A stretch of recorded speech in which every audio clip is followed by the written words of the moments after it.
പ്രവേശനോത്സവത്തോടെ അംഗൻവാടികളിൽ പ്രവർത്തനം ആരംഭിച്ചു.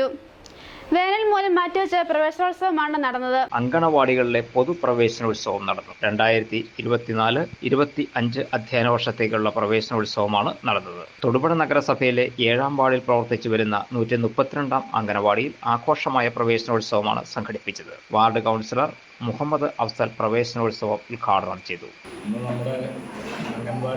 പ്രവേശനോത്സവത്തിന് ജനപ്രതിനിധികൾ നേതൃത്വം നൽകി. കഴിഞ്ഞ 3-ാം തീയതിയായിരുന്നു കേരളത്തിലെ വിദ്യാഭ്യാസ രംഗത്തുള്ള ഒരു പ്രവേശനോത്സവം നമ്മൾ നടത്തിയത്. 3 ലക്ഷം പുതിയ കുഞ്ഞുങ്ങളും മൊത്തം 40 ലക്ഷത്തിൽ പരം വരുന്ന വിദ്യാർത്ഥിനികൾ ജൂൺ മാസം 3-ാം തീയതി കേരളത്തിലെ വിവിധ വിദ്യാലയങ്ങളിൽ അവരുടെ വിദ്യാഭ്യാസം നേടുന്നതിനായിട്ട് ചെല്ലുന്നതിന് നമ്മൾ സാക്ഷിയാവുകയുണ്ടായി.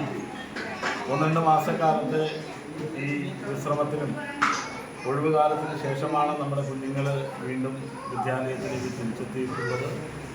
ഇവിടെ നമ്മുടെ ഇതിൻ്റെ അധ്യാപിക പറഞ്ഞതുപോലെ തന്നെ ഈ അംഗൻവാടി എന്ന് പറയുന്ന അല്ലെങ്കിൽ ഇത്തരത്തിലുള്ള നഴ്സറി എന്ന് പറയുന്ന ഈ ഒരു സംവിധാനം നമ്മുടെ കുഞ്ഞുങ്ങളുടെ ഏത് തരത്തിൽ ഈ ഇരിക്കുന്ന മിടുക്കന്മാരും മിടുക്കികളുമൊക്കെ ഏതൊക്കെ തലങ്ങളിലേക്ക് അവരുടെ വിദ്യാഭ്യാസ രംഗത്തേക്ക് എത്തിച്ചേരുന്നവരാണ് എന്ന് നമുക്ക് പറയാനൊക്കില്ല.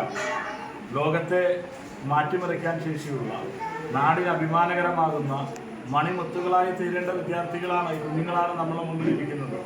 വിദ്യാഭ്യാസ രംഗത്തെ വലിയ മാറ്റങ്ങൾക്ക് ഗവൺമെൻറ്റെല്ലാം സമൂലമായ മാറ്റങ്ങൾക്ക് തുടക്കം കുറിച്ചുകൊണ്ടുള്ള പ്രവർത്തനങ്ങളുമായിട്ടൊക്കെ മുന്നോട്ടേക്ക് പോകുമ്പോൾ ആ വിദ്യാഭ്യാസ രംഗത്തിൻ്റെ അടിസ്ഥാനം ആദ്യത്തെ മുതൽക്കൂട്ടായിട്ടുള്ള കാൽപ്പടി വെച്ച് അവർ ചെല്ലുന്നൊരിടമാണ് ഇത്തരത്തിലുള്ള നഴ്സറികൾ, അംഗൻവാടികൾ. അങ്കണവാടി വർക്കർ ചടങ്ങിൽ സ്വാഗതം ആശംസിച്ചു. പ്രവേശനോത്സവത്തിൽ വാർഡിലെയും പരിസര വാർഡിലെയും കുട്ടികൾ പങ്കെടുത്തു. കുട്ടികൾക്ക് വർണ്ണാഭമായ സ്വീകരണമാണ് അങ്കണവാടിയിൽ ഒരുക്കിയത്.